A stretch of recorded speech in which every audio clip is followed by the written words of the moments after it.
Bienvenue sur la chaîne YouTube de WebGecLaws. Je me présente sous forme d'avatar et vous parle au nom d'Alexandre Balang, président de la société. Aujourd'hui, Magali, mon assistante, va vous détailler le sujet du jour. Néobanque vs banque traditionnelle, le guide ultime. Dans un monde de plus en plus numérique, la façon dont nous gérons nos finances évolue rapidement. Les néobanques révolutionnent le secteur bancaire, mais peuvent-elles rivaliser avec les banques traditionnelles, surtout pour les personnes interdites bancaires? Cet article vous propose une analyse détaillée de leurs différences, avantages, inconvénients et solutions adaptées. Introduction. Vous cherchez une solution bancaire qui simplifie votre vie? Les néobanques se présentent comme une alternative moderne et rapide aux banques traditionnelles. Cependant, est-ce le bon choix pour tout le monde? Et qu'en est-il pour les personnes confrontées à des interdictions bancaires? Explorons ces questions ensemble. Qu'est-ce qu'une néobanque? Une révolution numérique. Une néobanque est une banque 100% en ligne, sans agence physique. Tout se passe via une application mobile ou un site web, offrant une expérience rapide et intuitive. Caractéristiques des néobanques. Absence d'agence physique. Ouverture de compte simplifiée. Frais réduits ou inexistants. Notification en temps réel. Interface conviviale. Exemple de néobanque populaire. N26. Revolut. Bank. Qu'est-ce qu'une banque traditionnelle? Un modèle éprouvé.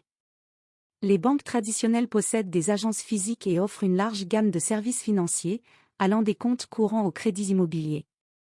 Caractéristiques des banques traditionnelles. Service client physique. Large éventail de produits financiers. Réputation historique. Sécurité renforcée. Comparaison entre néobanques et banques traditionnelles. Facilité d'ouverture de compte. Néobanque, processus rapide, souvent sans documents complexes. Banque traditionnelle, nécessite plus de justificatifs et de temps. Frais bancaires. Néobanque, frais réduits, voire gratuits pour certaines opérations. Banque traditionnelle, frais souvent plus élevés, liés à leur infrastructure. Accessibilité. Néobanque, accessible 24h/24 via des applications mobiles. Banques traditionnelles, dépendent des horaires d'ouverture des agences. Sécurité. Banque traditionnelle, une sécurité éprouvée grâce à des années d'expérience.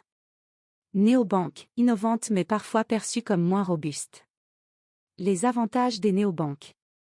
Rapidité, transactions quasi instantanées. Frais réduits, une aubaine pour les petites bourses. Simplicité d'utilisation, interface intuitive adaptée à tous. Innovation technologique, services comme les crypto-monnaies ou les analyses de budget. Les avantages des banques traditionnelles. Service complet, crédit, placement, assurance. Service client humain, rencontre en agence pour résoudre des problèmes. Fiabilité historique, une confiance solidement établie. Garantie des dépôts, sécurisée par des systèmes nationaux comme le FGDR en France. Interdit bancaire, définition et impact. Qu'est-ce qu'un interdit bancaire? Un interdit bancaire survient lorsque vous êtes interdit d'émettre des chèques suite à un incident de paiement. Votre situation est également signalée à la Banque de France. Conséquences. Impossibilité d'émettre des chèques. Difficulté d'accès au crédit. Fermeture possible de votre compte bancaire. Solution bancaire pour les personnes interdites bancaires. Néobanques et interdiction bancaire. Les néobanques, avec leur modèle flexible, acceptent souvent des clients interdits bancaires. Elles ne proposent cependant pas de chéquier. Banque traditionnelle et droit au compte. En France, toute personne a droit à un compte bancaire via le droit au compte garanti par la Banque de France. Compte spécifique. Compte nickel, disponible en bureau de tabac, ouvert à tous. Ma French Bank, une alternative semi-digitale adaptée. Comment choisir entre néobanque et banque traditionnelle? Critères à considérer. Vos besoins financiers, avez-vous besoin de services spécialisés? Votre budget, voulez-vous minimiser vos frais? Votre situation, êtes-vous interdit bancaire ou non? Cas pratique, scénario courant. Étudiant. Les néobanques offrent souvent des solutions idéales grâce à leurs frais réduits. Jeunes actifs. Une banque traditionnelle peut être plus adaptée si des crédits sont nécessaires. Interdits bancaires. Les néobanques et le compte nickel s'imposent comme des solutions accessibles. Futur des néobanques et banques traditionnelles.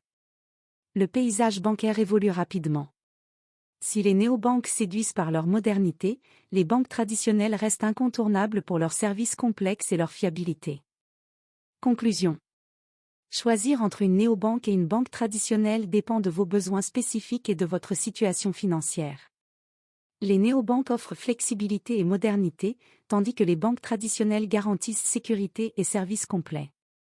Pour les interdits bancaires, des solutions comme le compte nickel ou certaines néobanques permettent de retrouver une stabilité financière. FAQS 1. Une néobanque peut-elle remplacer une banque traditionnelle? Oui, pour des besoins simples, mais pas pour des services complexes comme les crédits immobiliers. 2. Les néobanques sont-elles sûres? Oui, mais elles peuvent être perçues comme moins robustes que les banques traditionnelles. 3. Un interdit bancaire peut-il ouvrir un compte dans une néobanque? Absolument, de nombreuses néobanques acceptent les interdits bancaires. 4. Quelle est la meilleure solution pour les frais réduits? Les néobanques, sans aucun doute. 5. Comment exercer son droit au compte? Adressez-vous à la Banque de France, qui vous attribuera une banque.